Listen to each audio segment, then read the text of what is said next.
Party है। अनूप जी बहुत शुक्रिया आपका। धन्यवाद। अतीक अहमद और अशरफ की घटना को आपकी पार्टी किस तरह से देखती है? देखिए, इसके बहुत से पहलू हैं, नैतिक, सामाजिक, कानून व्यवस्था से संबंधित, सरकार के निकम्मेपन को जाहिर करने वाले और सरकार कितनी भ्रमित है इस बात को भी जाहिर करने वाले, और ऐसे घटनाओं का भी फायदा सरकार सांप्रदायिक जहर पैदा करने में इस्तेमाल कर रही है, इसको बताने वाले। अभी आपने भारतीय जनता पार्टी के प्रवक्ता महोदय की बात सुनी, और उसके पहले जो शुरुआती बयान आपने दिखाया उसमें उत्तर प्रदेश के एक वरिष्ठ मंत्री जी का बयान दिलाया, जिसको आसमानी न्याय वो बता रहे थे। तो कल को किसी की भी हत्या हो और उसका मारने वाला या मरने वाला या उसका परिजन बता दे कि आसमानी न्याय हो गया। यहाँ सवाल ये उठता है कि उत्तर प्रदेश में रूल ऑफ लॉ है या नहीं है। आप कहते हो कि हमने ऐसी कानून व्यवस्था बना दी है कि अपराधी गले में तख्ती टांग करके घूम रहे हैं और थानों में जा रहे हैं कि साहब एनकाउंटर मत कीजिएगा, हमको गिरफ्तार कर लीजिए। परिंदा भी उत्तर प्रदेश के मुख्यमंत्री जी की इजाजत के बिना पर नहीं मार सकता। आप मुझे बताइए कि अतीक अहमद की हत्या कोई रिवेंज है, कोई बदला है, या फिर बहुत बड़ी कॉन्स्पिरेसी? देखिए, मुझे तो ये लगता है कि एक पूरी तरीके से एक पटकथा जैसी लिखी हुई षड्यंत्र है। 3 अलग अलग जिलों के अपराधी, जिसमें से अधिकतम उम्र 23 साल है, एक ही तरह का हथियार लेकर के आते हैं।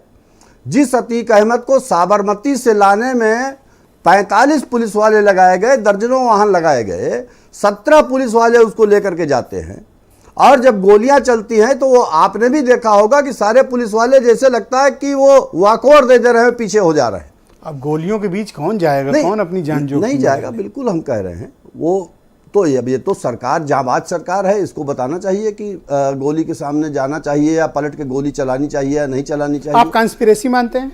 मैं निश्चित तौर पे मानता हूं, और इसमें 2 चीजें और कैसी, थोड़ा बताइए ना। 2 चीजें महत्वपूर्ण जी, 2 चीजें। किस लेवल पे? एक, ये बहुत बड़े पैमाने पे। जैसे इसलिए खुल के बात करिए, मैं खुल के ही बात करता हूं, और आप जानते हैं बंद में मजा नहीं आएगा। नहीं, बंद की बात ही नहीं है, आप सुन लेंगे तो पूरी बात अपने आप। Yes please. पाकिस्तान कनेक्शन की बात आई थी कि साहब अतीक ने अपने कबूलनामे में कहा कि हमारे को पाकिस्तान के लश्कर तोयबा से हथियार मिलते थे, और उसके बारे में अगले दिन एटीएस पूछताछ करने वाली थी। कहीं ऐसा तो नहीं कि किसी ऐसी बड़ी मछली का नाम आने वाला था जो इस चैनल में रही हो, उसने अपनी जान बचाने के लिए इसको रच दिया हो? ये वाली मछलियां तो नहीं जिनकी ईडी गई थी कुछ। अब देखिए, मैं किसी का नाम लूं तो फिर हो जाएगा मैं जांच। अरे नेम पब्लिक हैं, और दीपक भार्गव, अमित गोयल, संजीव अग्रवाल, मोहम्मद मुस्लिम, ये सब नाम पब्लिक डोमेन में आ गए। उत्तर प्रदेश सरकार, कोई छिपे थोड़ी है जो आप ले नहीं रहे हो, मैं तो ले रहा हूं नाम। उत्तर प्रदेश सरकार के इलाहाबाद से संबंधित एक मंत्री के साथ भी अतीक की तस्वीर हाँ बिल्कुल, नंदी से लेन देन के भी लोगों ने आरोप लगाया कि व्यवसायिक लेन देन का मामला था। तो ये सारी चीजें हैं, और इसके साथ इस बात पर भी ध्यान देना चाहिए कि ये घटनाएं होने के बाद जी सरकार एक सुनिश्चित कोई बयान देने के बजाय जितने तरीके के भ्रामक बयान आ रहे हैं, और कभी कोई मंत्री कुछ कहता है। आज भारतीय जनता पार्टी के एक विधायक जी ने ट्वीट करके कहा है अपने ट्विटर हैंडल से। कौन विधायक हैं? श्री शलभमणि त्रिपाठी। क्या कहा उन्होंने? त्रिपाठी जी ने कहा, और लवलेश तिवारी के पिता की तस्वीर डाल करके कहा है कि ये बेचारे बहुत परेशान हैं, इनको कोई तंग न करे। एक तरफ आप कहते हैं कि अपराधी अगर अपराध करेगा तो उसके परिवारजनों को भी दिक्कत झेलनी पड़ेगी, दूसरी तरफ सत्ता का विधायक वैसे एक बात बताऊं, कह रहा है पिछले 3 दिन जब से ये सुरेश खन्ना के स्टेटमेंट के बाद बीजेपी में किसी नेता ने इस मामले में कोई स्टेटमेंट दिया नहीं। देखिए, बीजेपी के नेता तो सुरक्षा आज से प्रवक्ता आना शुरू हुए। बीजेपी के नेता तो सुरक्षा में लगे हैं ना। मुख्यमंत्री जी की सुरक्षा कड़ी कर दी गई, उप मुख्यमंत्रियों की सुरक्षा कड़ी कर दी गई।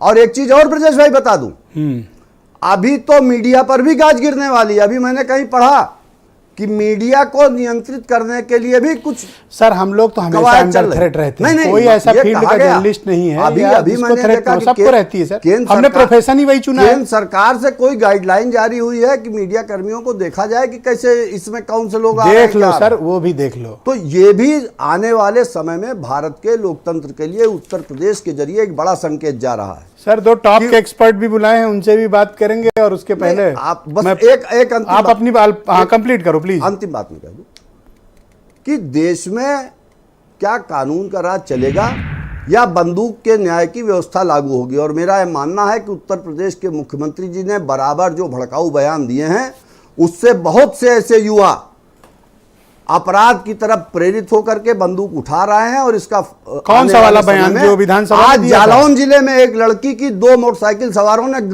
सर पे गोली मार के हत्या कर दी। ये कानून व्यवस्था के लिए भी आईना है और उत्तर प्रदेश की सरकार को ये सोचना चाहिए कि हमारे समय में इस तरीके से क्यों हो रहा है। जिस मुख्यमंत्री के राज में कहा जाता था कि माफियाओं की कमर तोड़ दी गई है, माफिया शरणागत हो गए हैं, प्रदेश छोड़ के भाग गए हैं। बहुत बहुत धन्यवाद।